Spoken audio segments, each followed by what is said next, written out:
Well, the house was built around 1856. It showed up on the tax records in 1857, but it was constructed most certainly in 1856. Built by a man named William Campbell Edmondson, who was a man who was very prosperous here in the county. Landowner, cattle farmer, businessman. He owned a sawmill that was one of the largest sawmills in Washington County in the antebellum pre-Civil War days. He owned numerous rental properties and had served in public office here in the county. He married real well. He married into the Ray Preston family. And the Preston family is and the Ray family are some of the two really prominent families in pre-Civil War Washington County. The Rays and Prestons had intermarried many times. He married Susan Ray, who was from down at Walnut Grove, which is out now today right near exit 7 on the interstate. His father-in-law's house was Colonel John Preston, who was one of the wealthiest guys in the county. I think Colonel Preston was the second largest slaveholder in Washington County. Had over about 100 slaves, which for this part of the region was a lot of slaves. And of course, back then you pretty much measured wealth with a Southerner according to how much land they had, how many slaves they had. They didn't keep cash, so that's pretty much how you measured wealth. Anyway, but William Campbell Edmondson married Susan Ray, and I actually have a copy of the letter that he wrote Colonel John asking for her hand. It's a great read. So after he married Susan Ray, they will move into this part of the county, which is near Emory here. And when they did, they moved in this general vicinity where Edmondson Hall now sits. They actually purchased an old 18th century farm that was here, and according to folklore, it's supposed to have been a stone house. They said about 100 yards from here, and that's probably where they lived. They bought about 500 acres right here, and from an old estate. They constructed a barn in the 1840s, large barn, showed up on the tax records, and then they built this house in 1856 and 1857. It's obvious that William Edmondson had done real well. Not only was he a wealthy man by the time of the Civil War, he married well, and everything was just looking as good as it could. The railroad was built along the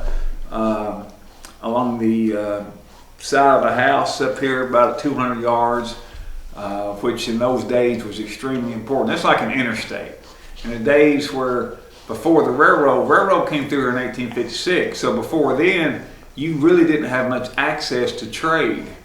But when the railroad came through, not only was Mr. Edmondson doing well, but now he got access to trade with all kinds of surrounding localities. So it was looking good. They had a brand new fancy Greek Revival house, but his whole world would come crashing out on him. I've often pondered that they probably lived around 2 or 2.5 years of normal living here.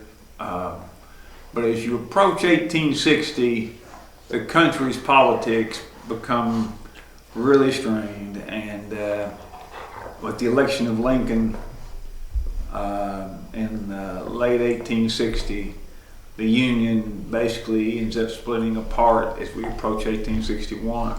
So before all that happened, even before the election of Lincoln, in April of 1860, Susan Ray would be pregnant with twins, and she would have complications, and she would end up dying here in the house, giving birth to those to her kids.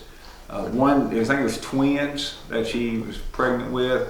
One of them, I think, was stillborn, and the other one would live a few days. And Susan evidently hemorrhaged. She lasted a little while and she died. So in just that 1 year, Mr. Edmondson saw his life and his dream and all stability of life just go to pieces. He saw his wife die. He saw bury 2 kids, and he saw turmoil and danger come to his surrounding countryside, and within 4 or 5 more months it'd be war. After Lincoln called for troops to put down the insurrection in the Deep South, Virginia decided to secede. Rather than to cooperate with something they felt was a obstruction of power, a usurping of power, and so Virginia seceded. So between April of 1860 and May of 1861, Edmondson's life would turn to where his wife's dead, a couple of children he's buried. He's seen the country literally split apart by secession, and he's seen war come to the just everywhere, to his backyard, knowing that armies would be invading and marching. Not a lot of records of what happened here during the war.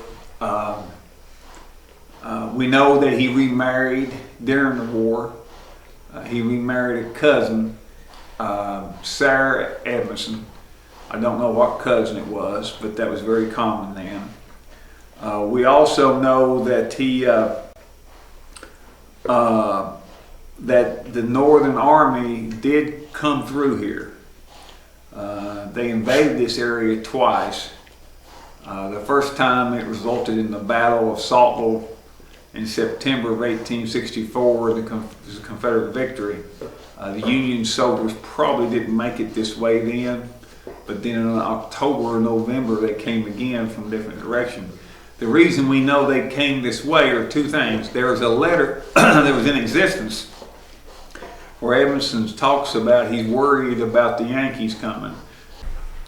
And after the war, Edmonson did apply to the Southern Commission to be reimbursed $2,000 of property that was stolen from him by the Union armies.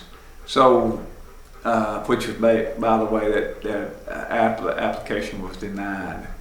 Evidently, they didn't feel as though he had been a loyal citizen.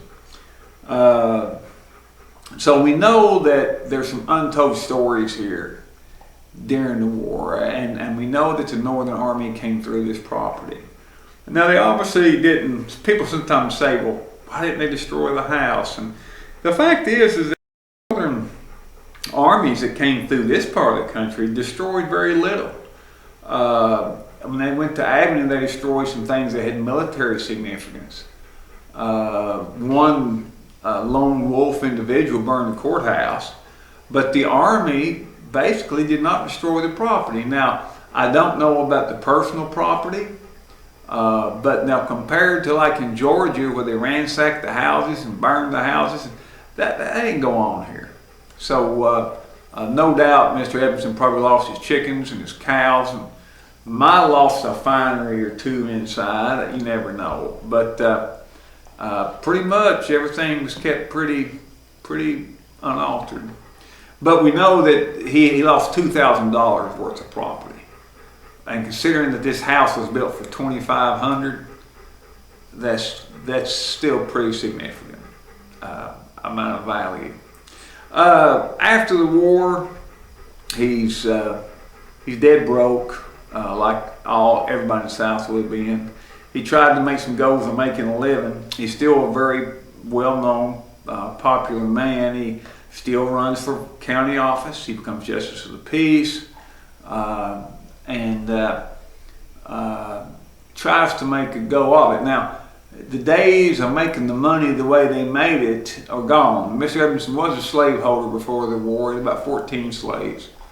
And so all the money and the business that went up with that is gone. And of course, probably most everything he ever had had been invested in him. Most of his slaves were actually kids.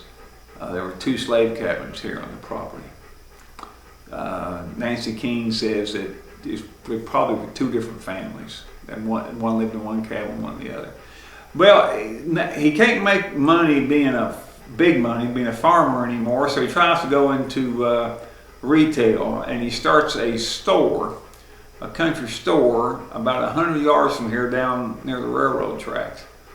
And in that store, he opens up an official post office, and he names the post office Meadowview, 2 words. And that's where the name of the community ended up coming from, Meadowview. He evidently tried to sell some real high-end goods. He had a wholesale dealer at Baltimore, Maryland. No doubt they're probably trying to offer some of the finest furniture you could get in the day, some fine clothes. Long story short, it just didn't work out. They ended up being way in debt, and the creditors came after him, and he was forced to have to sell everything he had in order to meet these creditors. And this, now we're talking late 1870s. So this store was in operation about 10 years, thereabouts. So in the late 1870s, 1878, 1879, they auctioned off his farm and everything he had. He declared the Homestead Act, which was a way that you could preserve personal property. So all the furniture and carpets and stuff inside were not auctioned. And what they did, they divided his land holdings into into 4 tracts. And they sold 3 of them. And then the 4th tract, they sold 90 acres and the house. Well, what happened, they raised money from selling the 1st tract, the 2nd tract, and the 3rd tract. And the wife bought the home and 90 acres with the money that they had from the first 3. Not long after that, Mr. Edmondson would end up meeting his end. Just a couple years later, around 1881, he would die.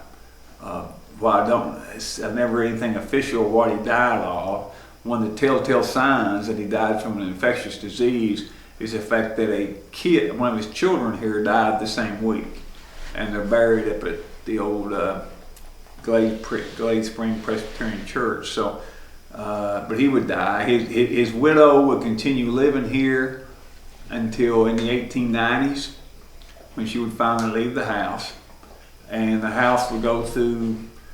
It was sold to a doctor after that, Dr. Delaney, who lived in Bristol. So we're not sure if he ever really lived here, if this was an investment property or a little vacation property. We just don't know. And then it sold to a family called Brooks after that. They went through a divorce, which was really unusual in the early 20th century.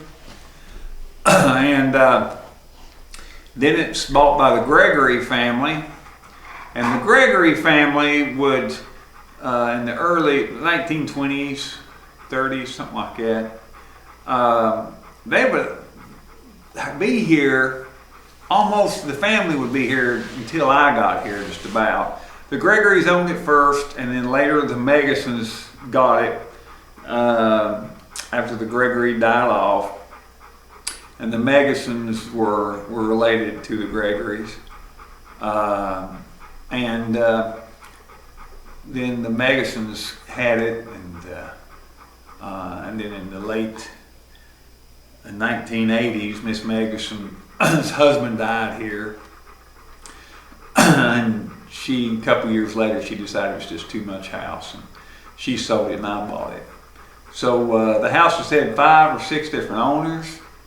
The 2 families have dominated the existence here of the Edmondson family and the Gregory / Magason family. Are the ones that spent the most time here. And our family has now been here for 24 years. So we've been here a good while too.